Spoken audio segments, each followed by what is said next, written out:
please take your, we're going to go to our textbook a little bit.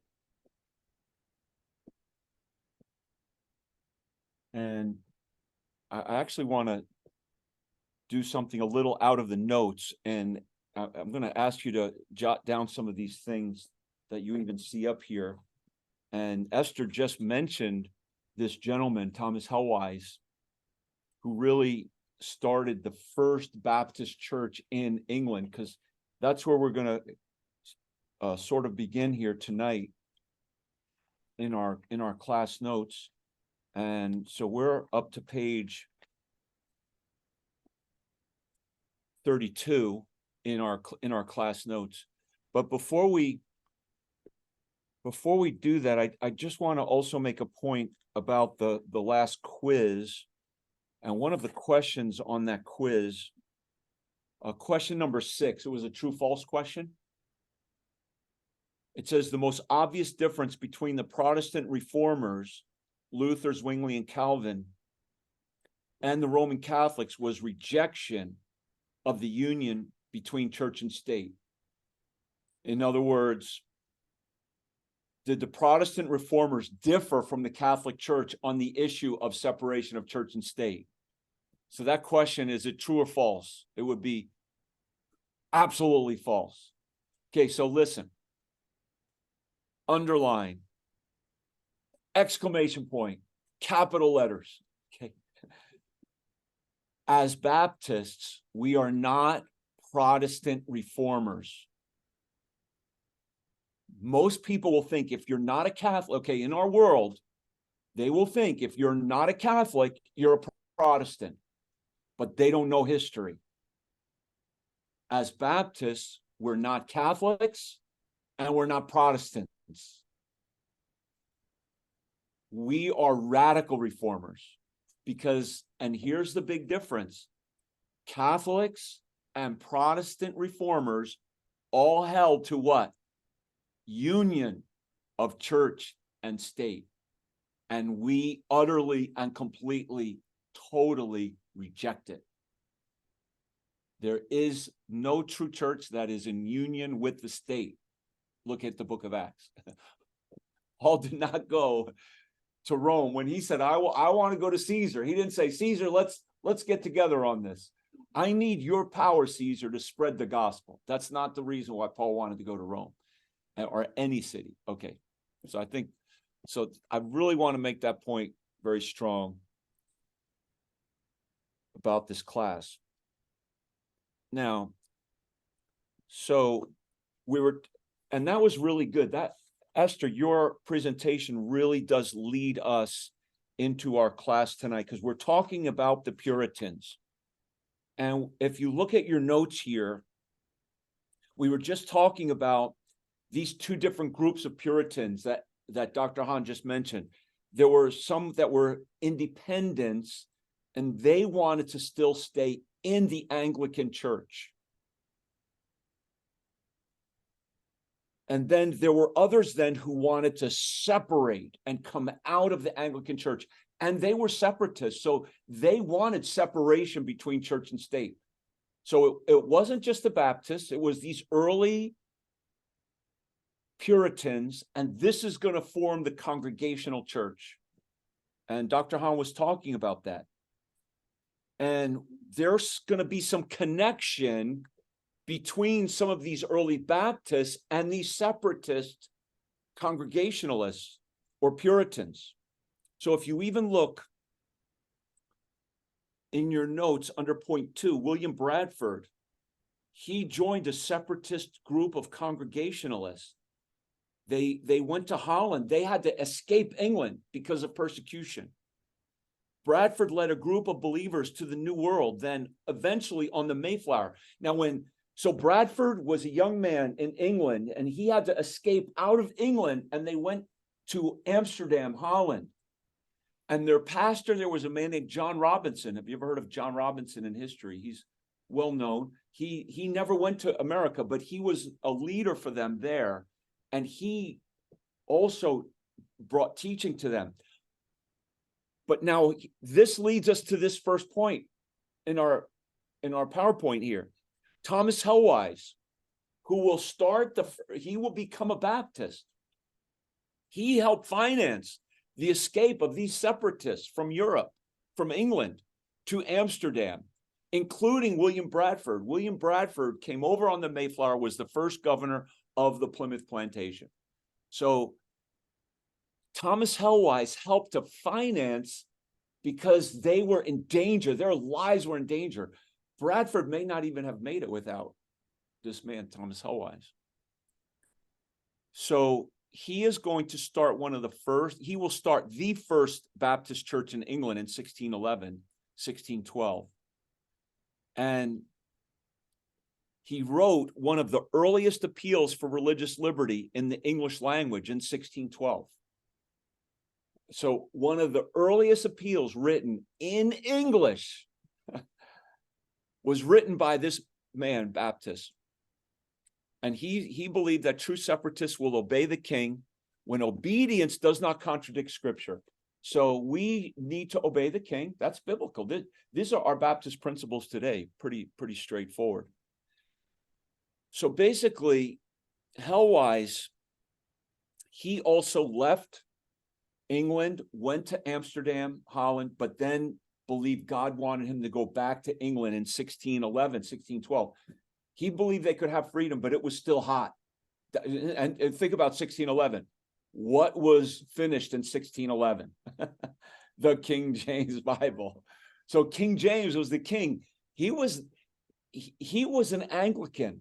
He wanted the nation to be ruled by the bishops with him as the head of the church. Remember, right? So when Helwys came back to England, this is the book he wrote, A Short Declaration of the Mystery of Iniquity. And his challenge was to flee out of Babel and deliver every man his soul. And he basically said that the king had no right over the souls of men.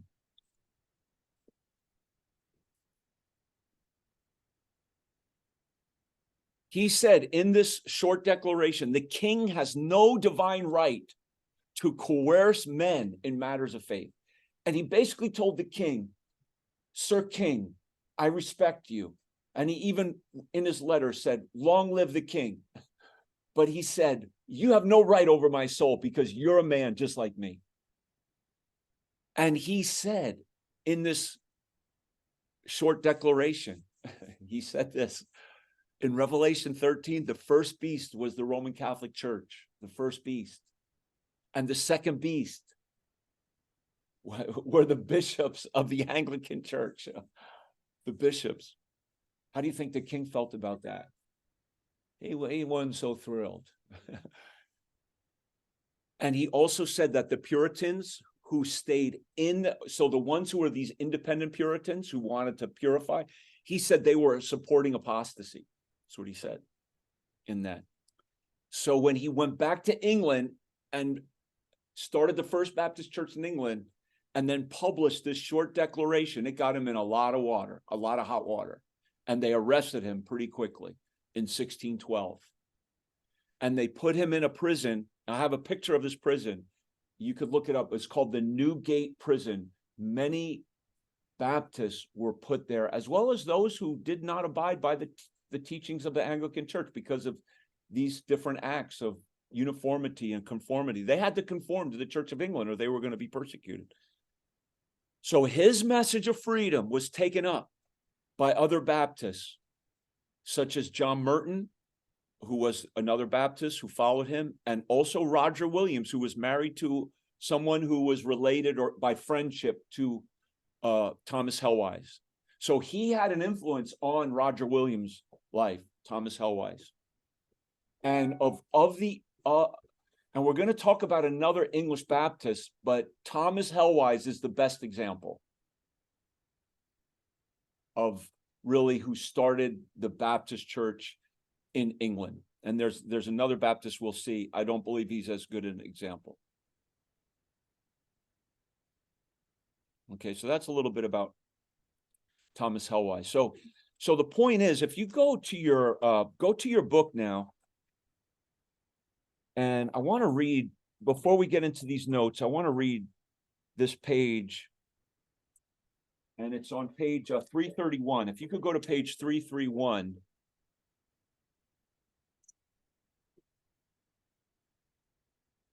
And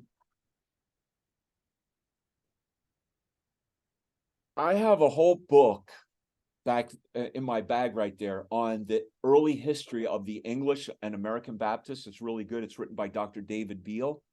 It's a very good history of these English Baptists. So do you see the 2 paragraphs at the top of page 331? I mean, he has about 200 pages, I think, on these 2 paragraphs. So literally, he is like putting so much information in such a short bit of space. But I think it's worth us reading this. And then if you have any questions, I might make a few comments about it. So, Raul, could we get you to read that first paragraph on page 331, a third separatist group? Sure. Could you read that section there for us? Just that paragraph. Sure. A third separatist group of Congregationalists appeared in Gainsborough and Scrooby in 1606. The Scrooby group was led by John Robinson, under whose leadership the group finally settled in Leyden, Holland, in 1608. William Bradford, of later fame in Plymouth, became a member of this group. It was members of this group who finally migrated to America in 1620 in the Mayflower. It is interesting to note that the immigrants applied the covenant idea to political life by entering into the Mayflower Compact before landing at Plymouth.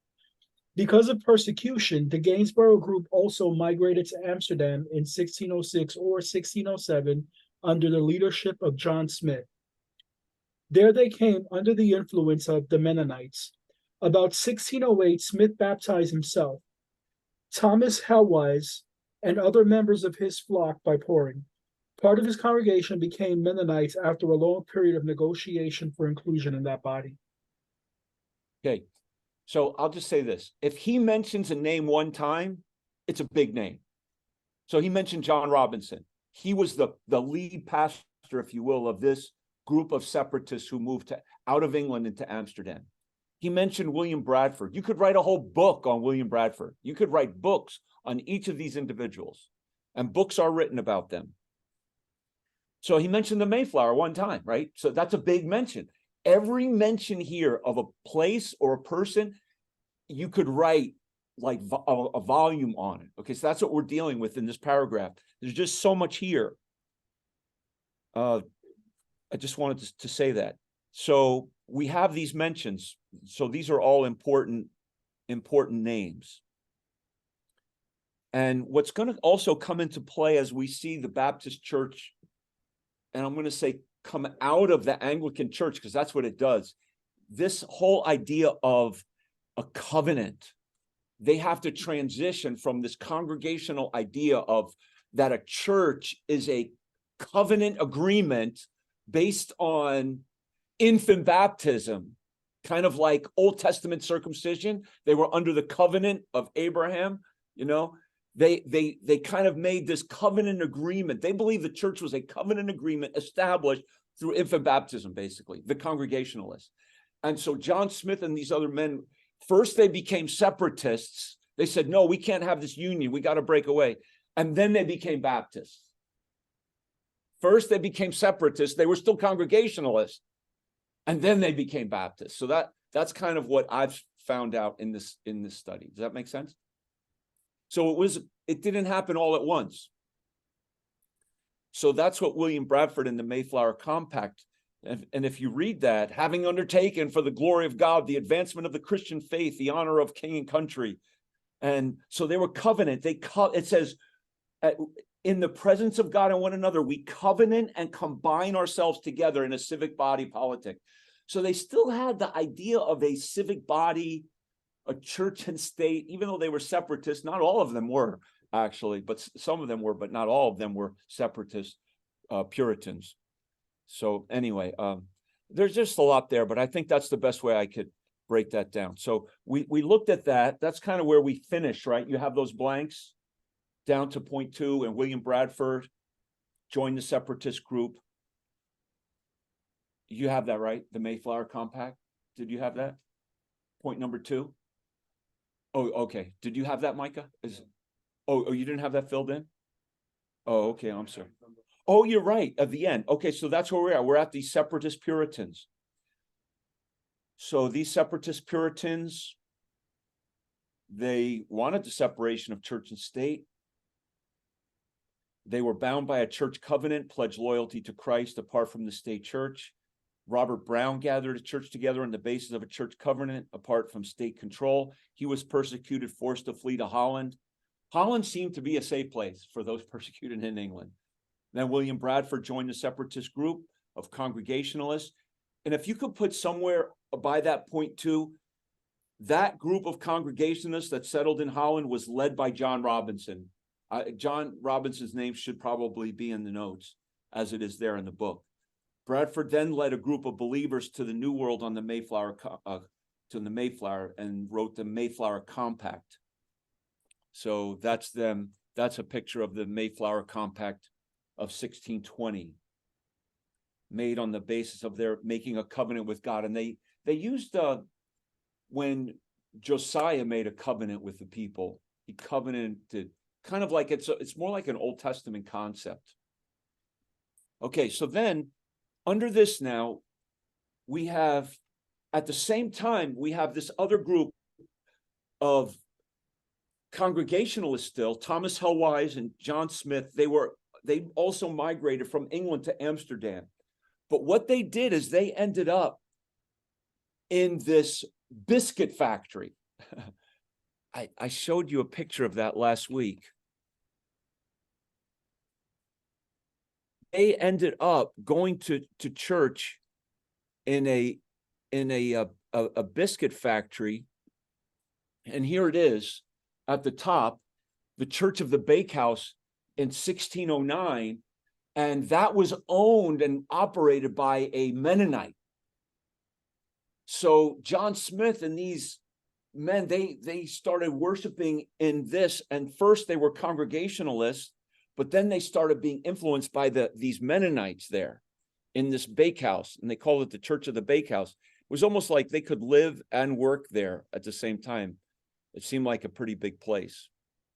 Oh, but I meant to say this now, and this isn't in our book, but if Gainsborough, England, if you ever go to England and you wanted to go, that might be an interesting place to go historically. Before John Smyth left England, he was still a Congregationalist, or first he was an Anglican, and then he was preaching as an Anglican, but he was breaking away from the church in his mind, and he was preaching in this area of Gainsborough, England, and he gathered a large following. So now that's what it says in the top of page 331. A third separatist group of Congregationalists appeared in Gainsborough. So this is Gainsborough, England, where John Smyth was preaching, and he gathered a large following. So now just hold your finger on page 331, go back to go to the chart on page 327. This chart is a bit confusing, but some of it's helpful. But if you look here, this development of English Protestantism, so you have the Catholic Church. Out of the Catholic Church comes the Anglican Church, right, with King Henry VIII. And then you have, out of that Anglican Church, we're not going to talk about the Presbyterians on the left-hand side, but you see next to the Presbyterians, the Puritans and the Separatists.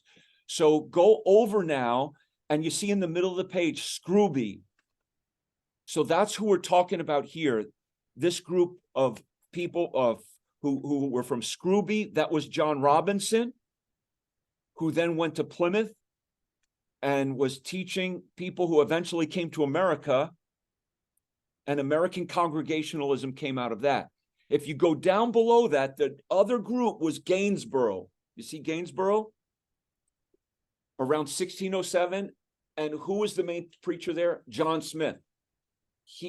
John Smyth.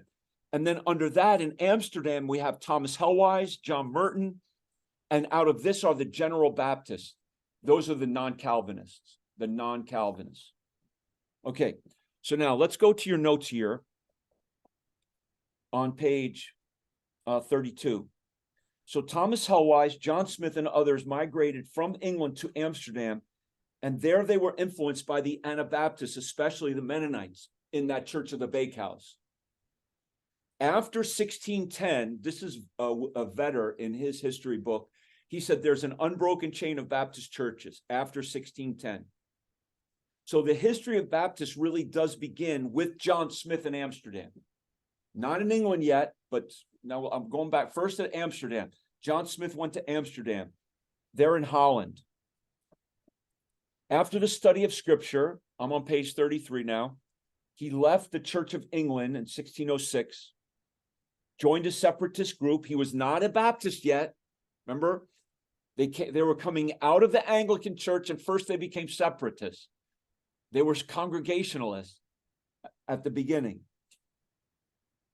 And at this point, Smyth defined the church as a visible communion of saints, of 2, 3, or more saints joined together by a covenant, and themselves freely to use all the holy things of God according to the word of God for their mutual edification and God's glory. Smyth is going to grow in his understanding of God's word and change that definition. But first, at this point, he's still a Congregationalist, a separatist Congregationalist. Because of the persecutions of King James I, to make all conform to the Church of England, these believers had to flee. They fled to Amsterdam, Holland for safety and religious freedom. In late 1608, John Smyth and Thomas Helwys and 36 others formed the First Baptist Church of Englishmen that was composed of Englishmen, and they stood for the baptism of believers. So here's a picture of John Smyth. And he's really the founder now of this. Okay, so I'm separating. John Smyth founded the first Church of Englishmen, but it wasn't in England. It was in Holland, but it was Englishmen in Holland. And here's the Church of the Bakehouse. And then when he became a Baptist, he understood that the church stood for the baptism of believers. So they dissolved their former church. Smyth baptized himself, and then Helwys and the rest. And up to that point, Smyth had been following the Old Testament pattern in constituting a church on the basis of a covenant. In Holland, he constituted a church on the basis of believers' baptism and the confession of faith. Am I going too fast? You guys sticking with me? Does this make some sense?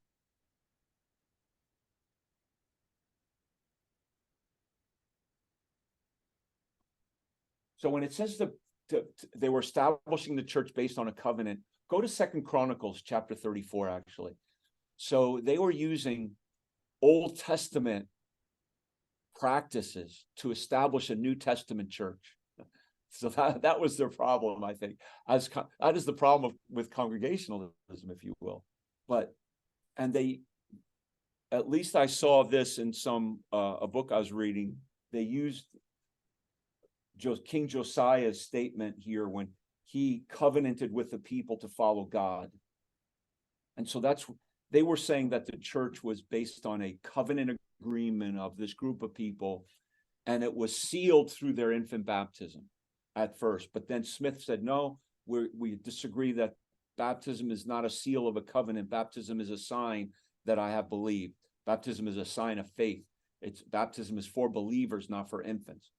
But 2 Corinthians chapter 34, verse 29, I'll read from there. 2 Corinthians 34, verse 29. It says, then the king sent and gathered together all the elders of Judah and Jerusalem. And the king went up into the house of the Lord, and all the men of Judah and the inhabitants of Jerusalem and the priests, the Levites, and all the people, great and small. And he read in their ears all the words of the book of the covenant that was found in the house of the Lord. And the king stood in his place and made a covenant before the Lord, to walk after the Lord, to keep his commandments and his testimonies, his statutes, with all his heart, with all his soul, to perform the words of the covenant which was written in the book. And again, we see the word covenant of God in verse 32. So the word covenant appears throughout that. So that was kind of like a key text for these, to say that the church was a covenant agreement. But it's not a Baptist principle. So Smyth broke away from that when he became a Baptist, is my point. So now Smyth letter E, held that true apostolic succession is not one of visible organization, but of apostolic faith and doctrine. So now this is a big question. And it was a question that Roger Williams would have that would actually lead him to wander away from the Baptist church that he started. He didn't stay there long. And it's the question of succession. In other words, must we be able to see a line of believers? Okay, now, okay, I'm talking about for Heritage Baptist Church. Let's just talk right for our church. Do we have to have a line of pastors of Heritage Baptist Church? Like who? Okay, I started this church, but then I was ordained in Kansas. Okay, then how did that church started? Do you have any idea? Can we trace a line of churches all the way back to John the Baptist? Okay, that's it. Can we have a line of success? Baptists are not really concerned about that. We want a succession of truth, ultimately. So the Catholic Church can trace, their popes all the way back to Paul. But what if the Pope now is totally corrupt? And he is. He's an antichrist. He is a beast. He's an antichrist. So I don't care if you could trace your popes. If he's apostate, leave it, So anyway, that's the point of Pastor Recca. So yes, sir. I'm so sorry. It just reminded me your statement right now, and what we're talking about. It just reminded me of, I don't know if it was Felix Manz, one of those Anabaptists, who said when we're talking about these issues of doctrine and baptism, we can't ask the church. We must ask the scriptures. So that's what it reminded me of. Exactly. Yeah. Okay, let me just go a little further here. So and let me just say this about Smith now, because I don't have it in the notes, but sad to say, because of this Mennonite connection, he basically will go back into the Mennonites, and believe it or not, Thomas Helwys is gonna discipline John Smyth and excommunicate and separate from John Smyth. Now, the book doesn't say it, but Beale, in his book on the history of the Baptists, does say it. So here's what I get from this, though, is that the first, if you will, John Smyth started like the First Baptist Church of Englishmen, but he didn't follow through. And Beale says he died without even being a church member, because he was excommunicated. He went back into the Mennonites, and the Mennonites at that point had some deviant doctrines. We really can't get into it, but Helwys believed that the Mennonites had strange views on the humanity of Christ and other important doctrines. So Helwys excommunicated Smith. And I believe Helwys is the true Baptist between Smith and Helwys. And the same thing with Roger Williams when he came to America. Williams, like Dr. Hahn well said, there's a debate who really started the First Baptist Church. I think most people will say Williams, probably. But he left because he had a problem with the successionism. And there were good things about Roger Williams, amazing things about Roger Williams. How he got along with the Indians, how he founded Providence, Rhode Island. He believed in religious freedom and liberty. There were some great things about Roger Williams. He just didn't stay a Baptist, okay? But John Clark, he's the best example when we get to the American Baptist. So it wasn't the first one in England or America, it was the second one. So John Smith, Thomas Helwys, 1 and 2. Helwys, the best. Roger Williams, John Clark. I vote for John Clark. Okay, as my pastor. Okay.